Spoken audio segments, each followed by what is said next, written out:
প্ৰিয়ংক খাৰ্গে ডাঙৰীয়া একমাত্ৰ এটাই কথা ক'লে যে ভাৰতৰ গোটেই IT হাব, ভাৰতৰ গোটেই IT টেলেণ্ট, য'ত আমাৰ অসমৰো ইঞ্জিনিয়াৰ, অসমৰো IT টেলেণ্ট সোমাই আছে, সেইখিনি আছে বেংগলোৰ, সেইখিনি আছে হায়দৰাবাদত।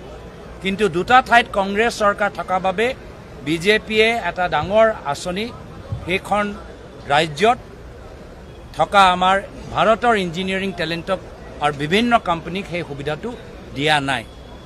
এতিয়া দলৰ চিম্বল চাই কেন্দ্ৰৰ চৰকাৰে আঁচনি বিতৰণ কৰিব নেকি? আঁচনি এইটো বিজেপি দলৰ ব্যক্তিগত আঁচনি নহয়। ইয়াত যেনেকৈ কয় যে অৰুণোদয় বিজেপি কৰিলে অৰুণোদয় পাবা, তাত মোদীয়ে কৈছে বিজেপি চৰকাৰ থাকিলে কেন্দ্ৰীয় চৰকাৰ আঁচনি পাব। এইটো কি হৈছে?